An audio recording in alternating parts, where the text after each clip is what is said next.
नमस्कार दोस्तों, आज हम लोग पढ़ेंगे डाइजेशन ऑफ फूड के बारे में। तो दोस्तों, तो जो डाइजेशन होता है इसका मतलब होता है पाचन, या इसको तोड़ने को ही पाचन कहते हैं दोस्तों। तो डाइजेशन टर्म का मतलब क्या होता है दोस्तों? पाचन, पाचन या तोड़ना, तोड़ना। तो किसी चीज़ को तोड़ने के दोस्तों दो तरीके हैं। या तो उसको जैसे मैकेनिकली वर्क करके उसको तोड़ा जाए, जैसे उसको हथौड़े से मार के तोड़ दो, कोई पत्थर है तो जैसे, या तो उसको ऐसे ऐसे पटक के ऐसे गिरा के तोड़ दो, तो ये मैकेनिकल हो गया, उससे फोर्स लगाया जा रहा है, तो ये मैकेनिकल तोड़ने को कहते हैं। तो ये मैकेनिकल हो गया, मतलब तोड़ना। और दूसरा तरीका है उसको केमिकल डाल के उसे तोड़ो। तो केमिकल जो है दोस्तों, जैसे तेज़ाब हो गया, पत्थर पे तेज़ाब डाल दो तो वो गल जाएगा पूरा। तो यही दो तरीके हैं दोस्तों, मतलब तोड़ने के लिए। तो इसी को कहते हैं पाचन, यानी डाइजेशन। तो दोस्तों देखते हैं, हम लोग भोजन के डाइजेशन के बारे में देख रहे हैं, तो भोजन को तोड़ने के तरीके देखेंगे। तो जब पूरी तरह से टूट जाएगा भोजन, तो उसको तब हम लोग एब्जॉर्ब कर पाएंगे। फाइनली हम लोगों ने पिछले क्लास में पढ़ा है, पिछले वीडियो में देखा है कि भोजन को तोड़ के उससे एनर्जी निकाली जाती है। तो भोजन को डाइजेस्ट करके एनर्जी निकाली जाती है। तो डाइजेस्ट करने को कहते हैं तोड़ना। तो तोड़ने के तरीके दो हैं। कौन कौन से दोस्तों देखते हैं। तो पहला तरीका है यहाँ पे, एक मैकेनिकल होता है पहला, और दूसरा होता है बायोकेमिकल। तो बायोलॉजी पढ़ रहे हैं तो केमिकल इसमें जो यूज होगा तो बायोकेमिकल कहलाएगा। तो हो गया मैकेनिकल,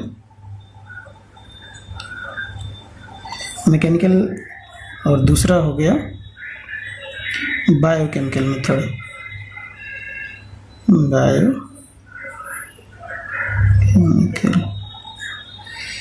बायोकेमिकल मेथड में दोस्तों जो होता है, इसके एग्जांपल देख लेते हैं। जैसे क्या हो गया, मैस्टिकेशन ऑफ फूड। जैसे एग्जांपल में क्या हो गया मैकेनिकल का, अब फूड जब मुंह में गया तो उसको पहले जो है मैस्टिकेट किया जाता है, मतलब चबाया जाता है। तो मैस्टिकेशन ऑफ फूड जो होता है ये मैकेनिकल डाइजेशन होता है। Mastication of food by teeth, दांतों के द्वारा जो है जो मैस्टिकेशन किया जा रहा है। तो ये हो गया मैकेनिकल डाइजेशन का एग्जांपल। और इसका एग्जांपल, बायोकेमिकल एग्जांपल तो सब हैं कि जो केमिकल डाल के, जैसे एंजाइम डाल के, डाइजेशन बाय एंजाइम। तो सब जितने डाइजेशन हो रहे हैं, डाइजेशन बाय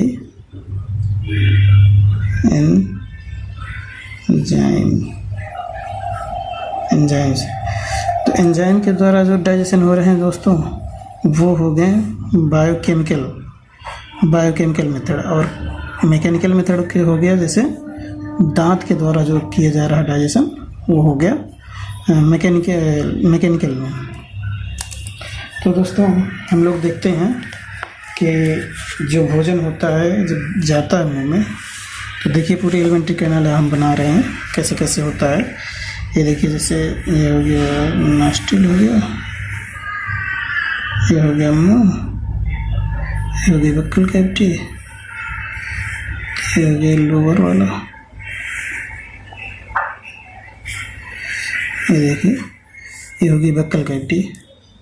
उसके बाद यहाँ पे होता है फेरिंग्स, ये हो गया फेरिंग्स।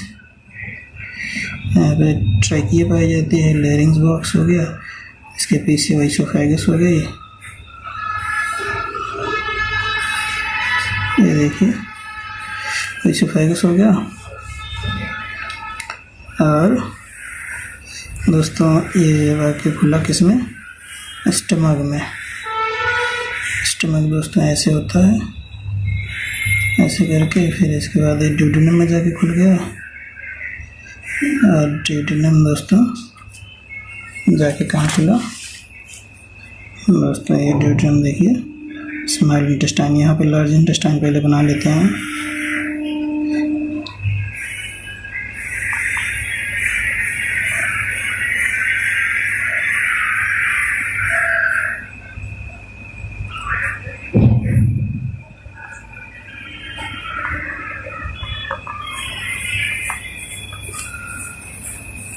दोस्तों देखिए ऐसे ऐसे करके हो गई लार्ज इंटेस्टाइन, ये सिग्मॉइड कोलन हो गया, एक कोलन के बाद ये हो गया रेक्टम और फिर हो गया एनस। ठीक दोस्तों, और यहाँ पे ऐसे पीछे से इसके नीचे से आता है स्मॉल इंटेस्टाइन, ऐसे करके ऐसे आके इसमें मिल जाता है। ठीक दोस्तों, बहुत क्वाइल होती है तो उतना हम बनाए नहीं। अब दोस्तों यहाँ पे जो सबसे पहले आता है फूड आता है, तो इसको टर्म लेते हैं फूड जब बाहर है तभी, और जब ये मुंह में गया फूड इसका मॉडिफिकेशन हो जाता है, तो जो मुंह में बनता है वो बन जाता है बोलस। इसको जब बोलस बन जाता है तब इसको निगल लिया जाता है। तो ये बोलस जब बन गया तो इसको निगल लिया गया अंदर, तो बोलस जब यहाँ पहुँचता है स्टमक में तो इसको फिर मॉडिफाइड कर दिया जाता है काइन में। किसमें दोस्तों, ये बोलस जो है कन्वर्ट हो जाता है किसमें, काइन में। अब एक काइन जो है दोस्तों फिर से जाता है कहाँ, ड्यूडिनम में। ड्यूडिनम में आया, अब ये ड्यूडिनम कन्वर्ट कर दिया जाता है, ड्यूडिनम से कन्वर्ट होकर जाता है आगे और डाइजेस्ट हो जाता है ये, तो बन जाता है काइल। कन्वर्ट होगा किसमें, काइल में। अब ये स्मॉल इंटेस्टाइन में, अब ये दोस्तों इसका यहाँ से एब्जॉर्प्शन शुरू हो जाता है स्मॉल इंटेस्टाइन में, मतलब डाइजेशन यहाँ पे मतलब ड्यूडिनम में लगभग कंप्लीट हो जाता है जेजुनम में जाके। फिर उसके बाद यहाँ पे ये कन्वर्ट हो जाता है फीकस में, आगे जाके कन्वर्ट होता है किसमें दोस्तों, ये लार्ज इंटेस्टाइन में ये फीकस बनता है, आगे जाके ये फीकस में कन्वर्ट होता है और फीकस आके यहाँ पे स्टोर रहता है। ठीक दोस्तों, ये रेक्टम में स्टोर रहता है और समय समय पे बाहर आता है। तो दोस्तों ये सब के नाम देखते हैं। ये फूड हो, जब बाहर खाना है तो फूड है, और इसके बाद इसका नाम हो जाता है बोलस। बोलस में कन्वर्ट हो जाता है, बोलस बन गया। अब बोलस सॉइल करके डिग्लूटेशन हो जाता है, मतलब सॉइलिंग हो जाती है उसे, फिर आके पहुंचा कहाँ, स्टमक में। तो स्टमक में इसको कन्वर्ट कर दिया गया काइम में, काइम में। अब ये ड्यूडिनम में जाके बन जाता है काइल,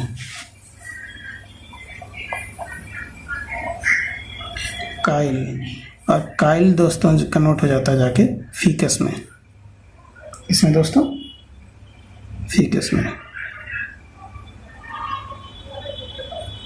फीकस, और इसको समय समय पे बाहर कर दिया जाता है दोस्तों।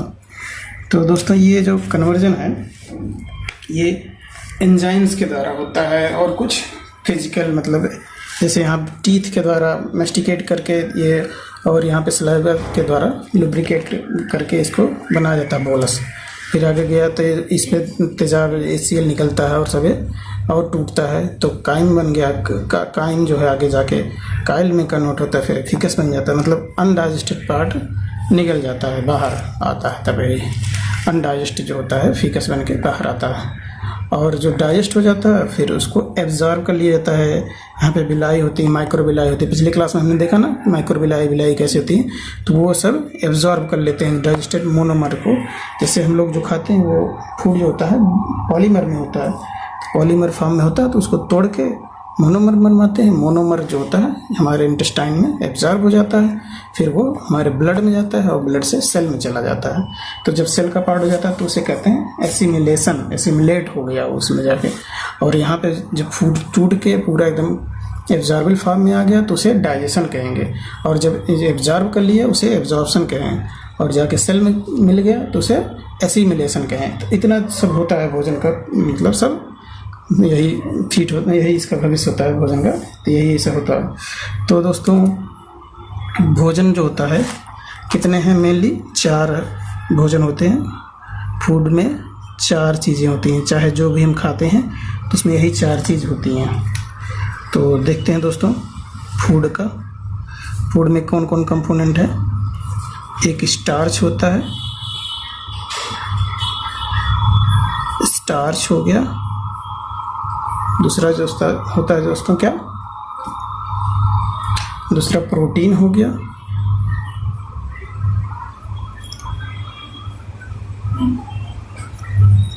स्टार्च हो गए, प्रोटीन्स हो गए, और तीसरा हो गया फैट, और चौथा हो गया न्यूक्लिक एसिड।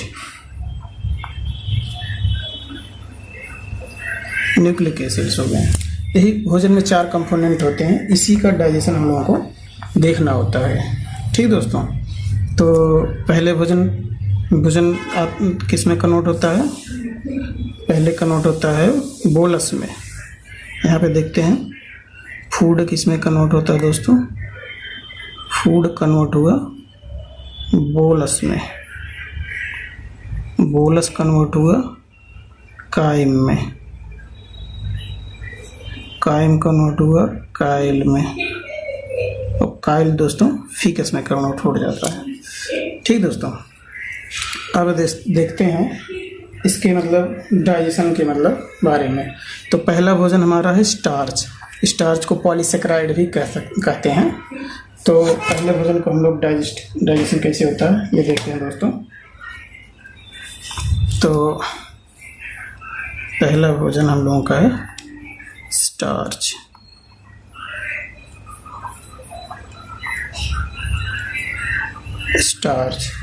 स्टार्च को दोस्तों और क्या कहते हैं, पॉलीसेकेराइड।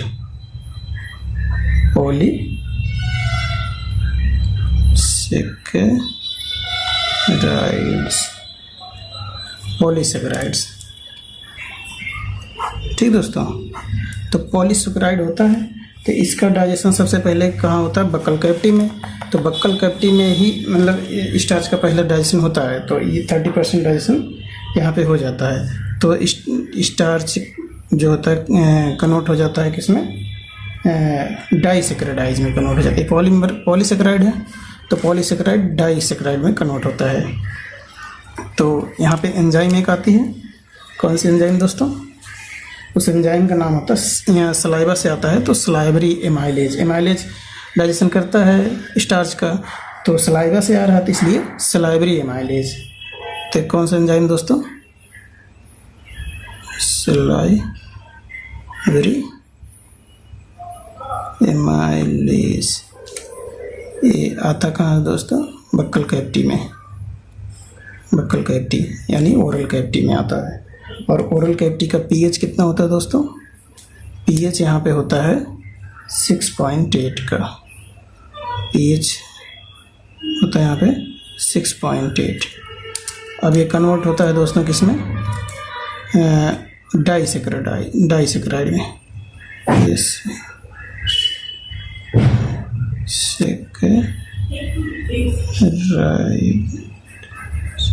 डाइसेकेराइड्स जो होते हैं इसमें, यहाँ पे इसके एग्जांपल कौन से, माल्टोज, इससे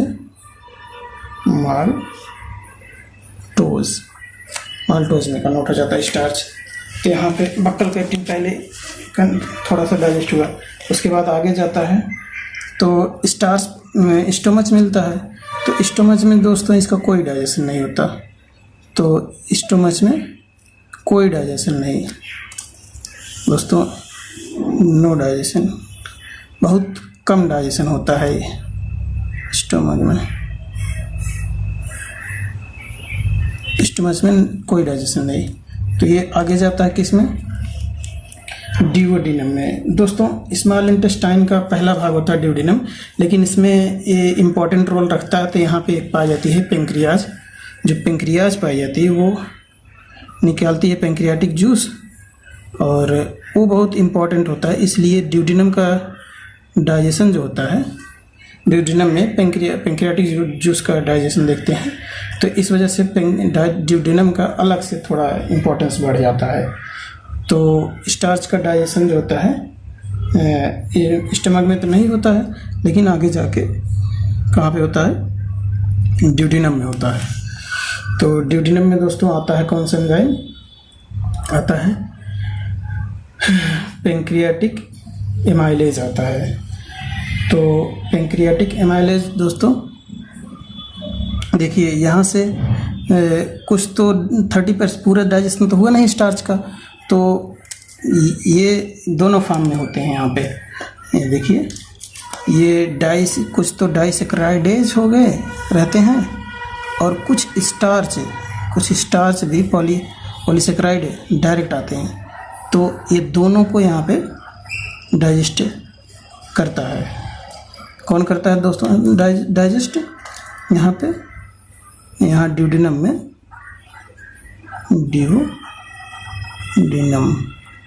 ड्यूडेनम में डाइजेस्ट होता है ये। तो ड्यूडेनम में डाइजेस्ट होके पॉलीसेक्राइड डाइसेक्राइड में कन्वर्ट हो जाता है। अगर डाइसेक्राइड में है तो वो उसी में रहेगा, लेकिन पॉलीसेक्राइड को ये डाइसेक्राइड में कन्वर्ट करता है। तो कुल मिला के यहाँ पे डाइसेक्राइड ही रहेगा, ये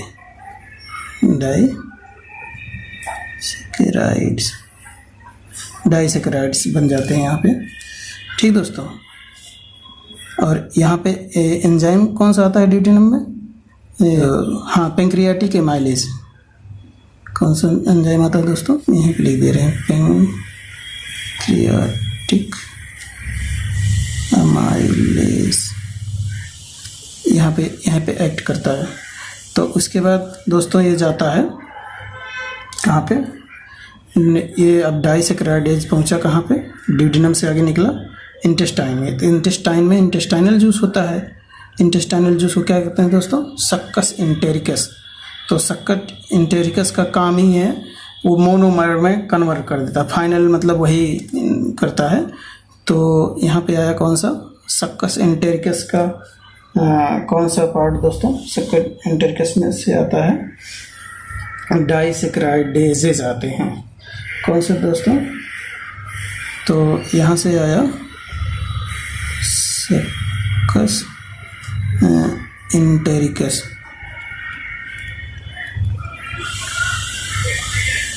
सक्कस इंटेरिकस से क्या निकला दोस्तों, ये स्मॉल इंटेस्टाइन में होता है।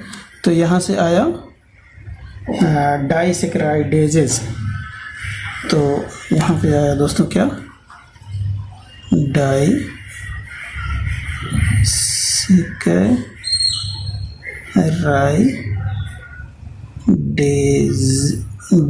ये रहेगा यहाँ पे दूसरे। ये एंजाइम जहाँ रहता है दोस्तों एज लगता है, ASES। तो डाइसेक्राइडेजेस ये हो गया, डाइसेक्राइडेजेस यहाँ पे आके एक्ट किया। तो ये कन्वर्ट हो गया मोनोमर में। डाइसेक्राइड को तोड़ने वाला एंजाइम डाइसेक्राइडेजेस हो गया।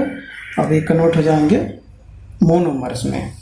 तो जैसे डाइसेक्राइड जो होते हैं एग्जाम्पल में, जैसे देखिए डाइसेक्राइडेज के एग्जाम्पल यहाँ पे देख लेते हैं, 3 देख लेते हैं। एक है जैसे माल्टोस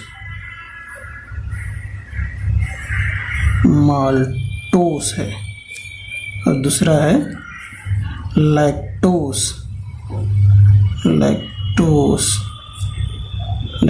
और तीसरा हो गया सुक्रोज। ठीक दोस्तों, तो अब यहाँ पे डाइसेक्राइडेज जब एक्ट करेगा तो एंजाइम कौन कौन से लगेंगे यहाँ पे देखिए दोस्तों। तो माल्टोज के लिए लगेगा माल्टोज के लिए क्या लगेगा दोस्तों, यहाँ पे एंजाइम लगेगा जो डाइसेक्राइडेज का, माल्टेज। के बाद ASE रहेगा, ASE। इसमें देखिए यहाँ पे ओ था, माल्टोस था, ये माल्टेज है। तो यही अंतर है दोस्तों एंजाइम में। देखिए यहाँ पे A है, तो एंजाइम का नाम है, डाइसेक्राइड का नाम है। तब ये कन्वर्ट हो गया, ये बनाता है 2 ग्लूकोज, 2 मॉलिक्यूल ऑफ ग्लूकोज में कन्वर्ट हो जाएगा, एक ग्लूकोज प्लस दूसरा ग्लूकोज। ठीक दोस्तों। और लैक्टेज जो होता है दोस्तों किस में कन्वर्ट होगा, लैक्टेज में लैक्टोज में लैक्टेज एंजाइम लगेगा, लैक्टेज तो ये कन्वर्ट करेगा किस में दोस्तों, ये करेगा ग्लूकोज और गैलेक्टोज बनाएगा, ग्लूकोज प्लस गैलेक्टोज,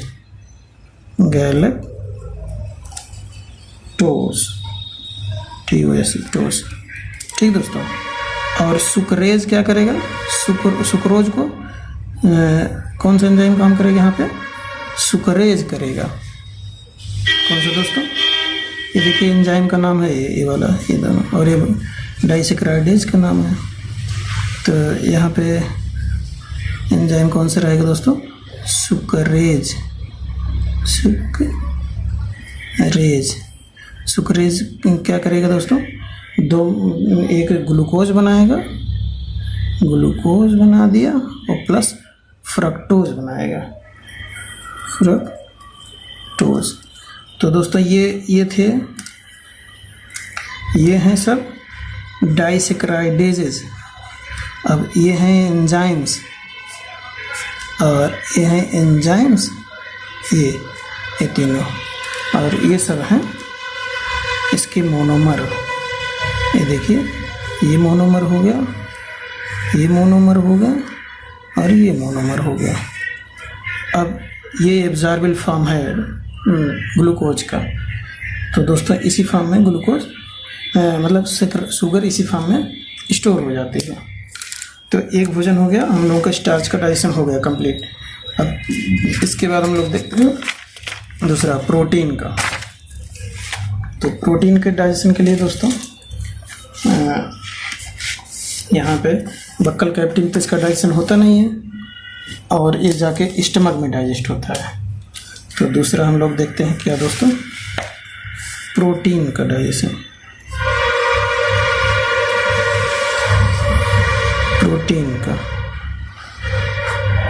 प्रोटीन दोस्तों जाता है बक्कल कैविटी में, इससे बक्कल कैविटी में इसका नो डाइजेशन, कोई डाइजेशन नहीं होता, नो डाइजेशन।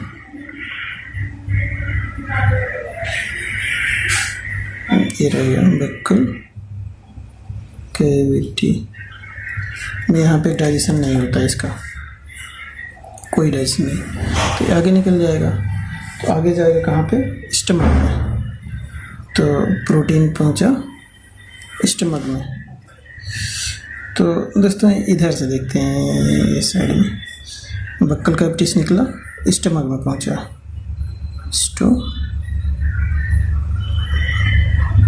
CH रहेगा, स्टमच। तो स्टमक में इसका डाइजेशन होता है। यहाँ पे एक एंजाइम आता है, और यहाँ पे pH होता है इसका 1 से लेके 3 तक pH होता है। pH इसका 1 से 3 के बीच में होता है स्टमक में। और दोस्तों ये देखिए यहाँ पे एंजाइम कौन सा होता है, यहाँ पे एंजाइम स्टमक से आता है पेप्सिन। कौन सा एंजाइम दोस्तों, पेप्सिन। अगर मिल्क है तो रेनिन।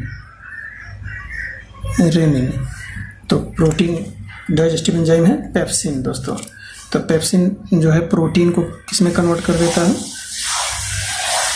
प्रोटीएजेस या पेप्टोन्स में कन्वर्ट करता है। किस में कन्वर्ट कर देता है,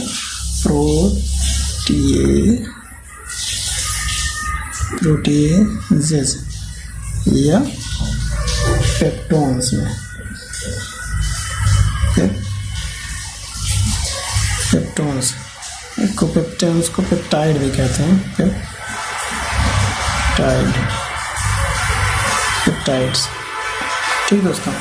अब ये पेप्टाइड्स जो हैं बक्कल कैविटी में से गए, नहीं डाइजेस्ट हुए इस प्रोटीन, फिर स्टमक में इतना डाइजेशन हुआ। अब स्टमक के आगे जाते हैं कहाँ पे, ड्यूडिनम में। तो दोस्तों जब ड्यूडिनम में जाएंगे तो वहाँ फिर से इनका डाइजेशन होगा। तो ड्यूडिनम में फिर पैंक्रियाटिक जूस आएगा, प्रोटीन डाइजेशन करने के लिए उसमें से एंजाइम आएंगे। तो प्रोटीन डाइजेस्टिव एंजाइम यहाँ पे 3 है, 3-4, जैसे ट्रिप्सिन है, काइमोट्रिप्सिन है, कार्बोक्सी पेप्टिडेज है। तो ये 3 एंजाइम आते हैं। 3 एंजाइम जैसे ट्रिप्सिन आ गया, ट्रिप्सिन, काइमोट्रिप्सिन, काइमोट्रिप्सिन के बाद कार्बोक्सी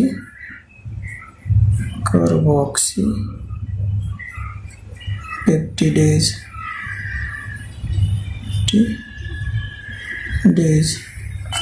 ये ऐसी रहेगा। ठीक दोस्तों, ये कहाँ से आते हैं?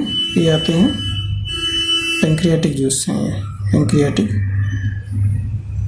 ये लिखते हैं पेंक्रियाटिक जूस इसके हैं ये सब, ये तीनों पेंक्रियाटिक जूस हैं। प्रोटीजेज और पेप्टोन्स को ये लोग कन्वर्ट कर देंगे किसमें? डाईपेप्टिडेज में। किसमें कन्वर्ट करेंगे दोस्तों? ये कन्वर्ट कर देंगे डाईपेप्टिडेज में।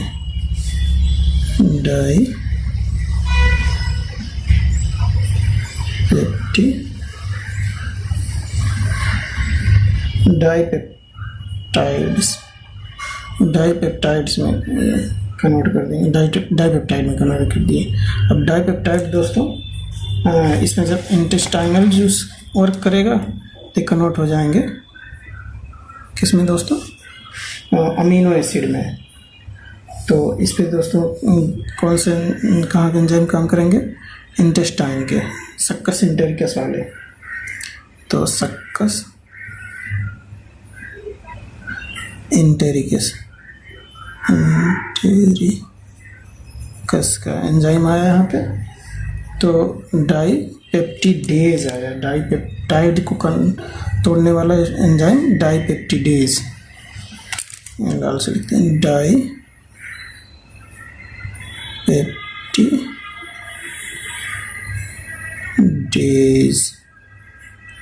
डाईपेप्टिडेज। ठीक दोस्तों, ये कन्वर्ट करेगा किसमें?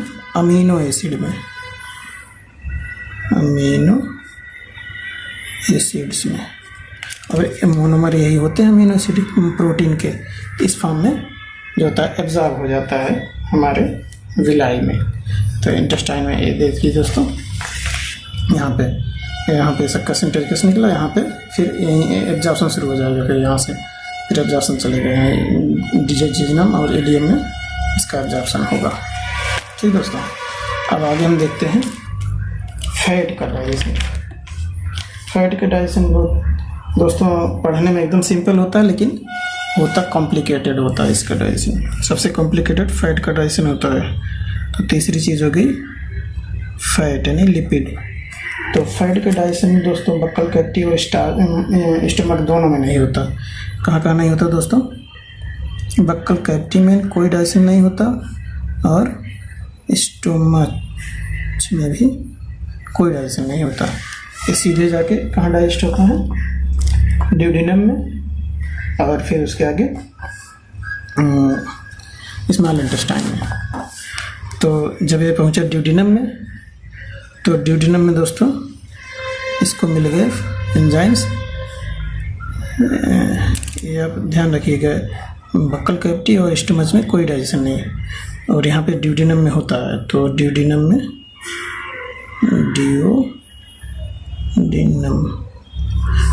में दोस्तों आया क्या? एंजाइम। कौन से? यहाँ पे आया बाइल आया और लाइपेजेस आए। तो बाइल दोस्तों क्या काम करता है? इमल्सिफिकेशन ऑफ फैट का काम करता है। तो पहले आता है बाइल। तो बाइल दोस्तों इमल्सिफिकेशन मतलब उसका सरफेस एरिया कम कर देता है। इमल्सिफिकेशन का मतलब ये होता है सरफेस एरिया कम हो गया, तब उस पर एंजाइम अच्छे से वर्क कर पाता है। और कौन सा एंजाइम दोस्तों वर्क करता है? लाइपेजेस। लिपिड है तो लिपिड के डाइजेशन के लिए लाइपेज होता है। लाइपेसी तो ढेर सारे हैं तो लाइपेजेस हो गया। ठीक दोस्तों, अब फैट को तो बने होते हैं ट्राइग्लिसराइड होते हैं। तो ये जो होते हैं तो इसको तोड़ देगा मोनोग्लिसराइड में,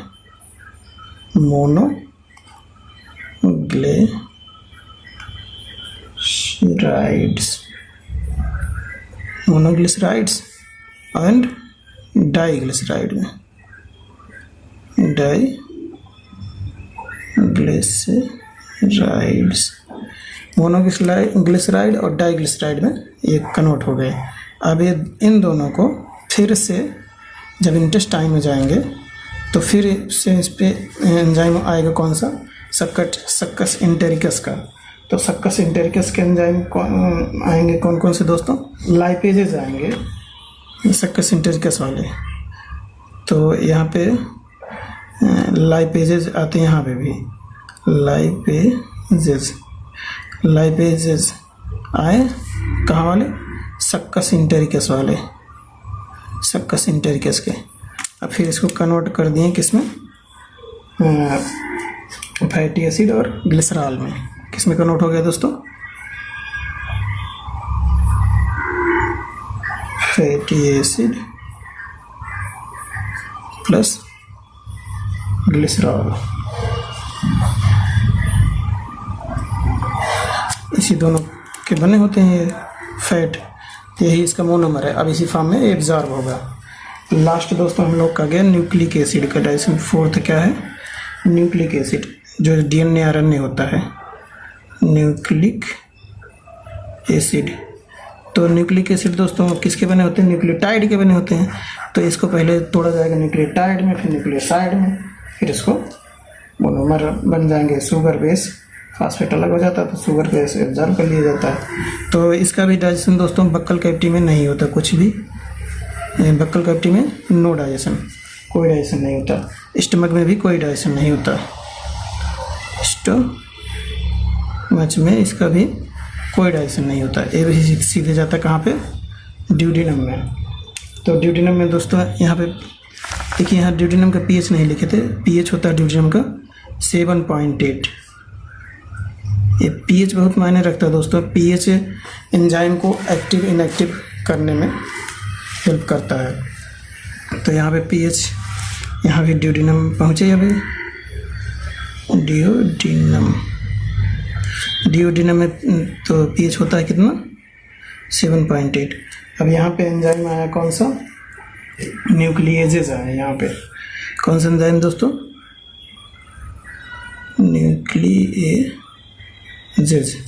न्यूक्लिएजेस क्या करेंगे।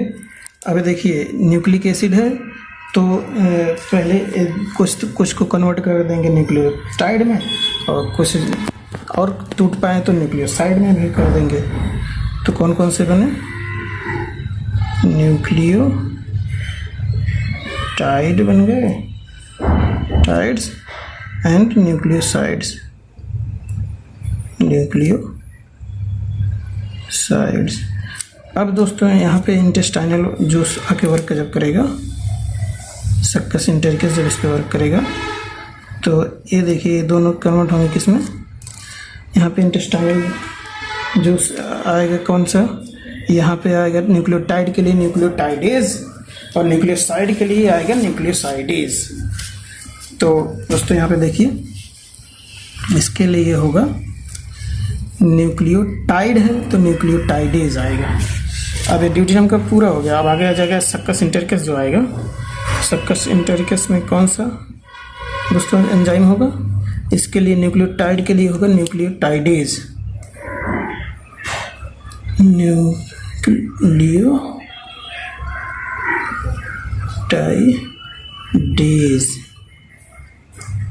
न्यूक्लियोटाइडेजेस और न्यूक्लियोटाइडेजेस क्या करेंगे, इसको न्यूक्लियोसाइड में कन्वर्ट कर देंगे।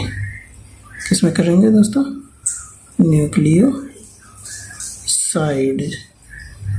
न्यूक्लियोसाइड में कन्वर्ट हो गया। अब यहाँ पे न्यूक्लियोसाइडेजेस वर्क करेंगे, न्यूक्लियोसाइडेजेस। तो न्यूक्लियोसाइड किस में कन्वर्ट करेंगे दोस्तों, इसको कर देंगे मोनोमर। इसका क्या होता है, शुगर और बेस में, sugar plus basis, nitrogenous bases होते हैं। तो अब यही दोस्तों इसके मोनोमर हैं, इस फॉर्म में ये एब्जॉर्ब हो जाएंगे और इस पे भी फिर से वही एंजाइम वर्क कर देगा। ये न्यूक्लियोसाइडेजेस यहाँ पे फिर से न्यूक्लियोसाइड को इसमें कन्वर्ट कर देगा, इसी फॉर्म में ये एब्जॉर्ब हो जाएंगे। तो दोस्तों देखिए, आप इसे ध्यान रखिए, यहाँ पे एंजाइम्स के नाम, न्यूक्लियोसाइड के मोनोमर जो हैं शुगर और बेस हैं, इसमें एब्जॉर्ब हो जाएंगे। फैट के हैं फैटी एसिड और ग्लिसरॉल मोनोमर हो गए, और प्रोटीन के हो गए अमीनो एसिड। तो ऐसे मतलब पूरा चारों का सब डाइजेशन हो गया दोस्तों। या तो इसी में देख लेते हैं, दो एंजाइम हैं दोस्तों, इनको एक्टिवेट करने के लिए जैसे डायरेक्ट नहीं ले आते हैं। जैसे आपने पढ़ा अभी प्रोटीन डाइजेस्टिव एंजाइम था एक, पेप्सिन था। तो पेप्सिन दोस्तों इनएक्टिव फॉर्म में निकलता है, जिसको आपने पढ़ा गैस्ट्रिक जूस में आता है, पेप्सिनोजन के फॉर्म में, पेप्सिनोजन के फॉर्म में। तो ये इस पे जब जो दोस्तों HCl आता है, वर्क करता है, HCl के प्रेजेंस में जब ये कन्वर्ट हो जाता है पेप्सिन में कन्वर्ट हो जाता है। ठीक दोस्तों। और दूसरा था हमारा ड्यूडेनम में जो आते हैं एंजाइम, ट्रिप्सिनोजेन, काइमोट्रिप्सिनोजेन और कार्बोक्सीपेप्टिडेज। तो ये भी दोस्तों इनएक्टिव फॉर्म में ही निकलते हैं। किस फॉर्म में निकलते हैं दोस्तों? इनएक्टिव फॉर्म में निकलते हैं। जैसे कौन कौन से हो गए? ट्रिप्सिनोजेन,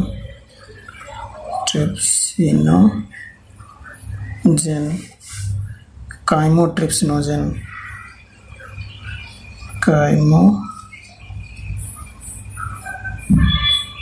ट्रिप्सिनोजेन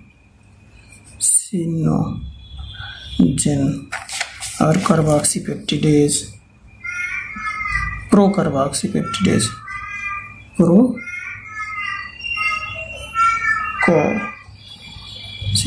कार्बोक्सीपेप्टिडेज ऐसे।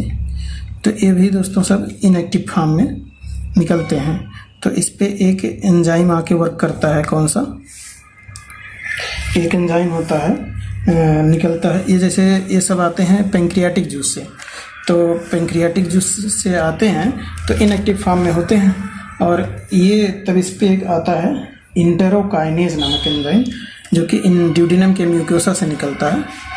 तो इसे सीसी के कहते हैं। तो इसका नाम है इंटेरोकाइनेज। इंटेरोकाइनेज के प्रेजेंस में दोस्तों काइनेज के प्रेजेंस में ये दोस्तों पहले एक्टिव करता है ट्रिप्सिनोजेन को, कन्वर्ट करता है सबसे पहले ट्रिप्सिन में। तो वही ट्रिप्सिन जो है तब काइमोट्रिप्सिन को एक्टिवेट करता है, फिर इसको ये एक्टिवेट करते हैं। तो ऐसे करते हैं दोस्तों। इसका दूसरा नाम है CCK। दो नाम है दोस्तों इसके। तो ये इस पर सबसे पहले वर्क करता है, इसको इस पे वर्क करता है, तो कन्वर्ट कर देता है इसको ट्रिप्सिन में। अब ये ट्रिप्सिन दोस्तों इन सबको एक्टिवेट करता है, काइमोट्रिप्सिनोजेन को काइमोट्रिप्सिन में, और कार्बोक्सीपेप्टिडेज को प्रोकार्बोक्सीपेप्टिडेज को कार्बोक्सीपेप्टिडेज में कन्वर्ट करता है। तो ऐसे सब एक्टिवेट हो जाते हैं। तो दोस्तों हम लोगों का मतलब सब ये पूरा हो गया। देख लेते हैं काइमोट्रिप्सिनोजेन को काइमोट्रिप्सिन में, काइमोट्रिप्सिन में कन्वर्ट करता है। यही ट्रिप्सिन मतलब कन्वर्ट करता है इसको। और फिर काइमोट्रिप्सिन जो है कन्वर्ट करेगा, ये मतलब इसको इसमें कन्वर्ट करता है दोस्तों, आप ये ध्यान रखिएगा। और फिर ये इसको कन्वर्ट करता है, ये इस पे वर्क करता है। और देखिए तो बन जाएगा कार्बोक्सीपेप्टिडेज,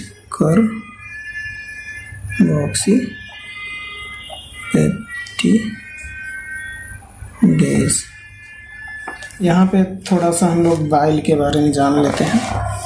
बाइल जो होता है दोस्तों, एमल्सिफिकेशन ऑफ फैट में काम करता है। तो बाइल दोस्तों जो होता है इसमें 4 चीज़ें पाई जाती हैं।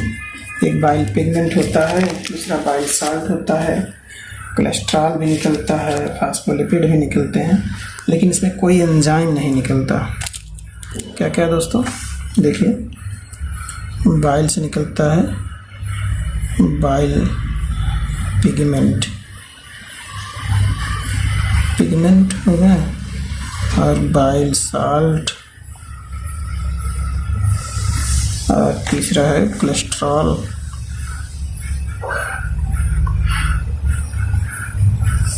और चौथा है फास्फोलिपिड।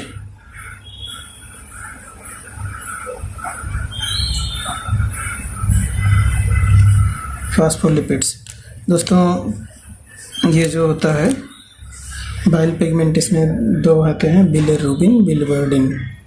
Bilirubin and बिलिवर्डिन।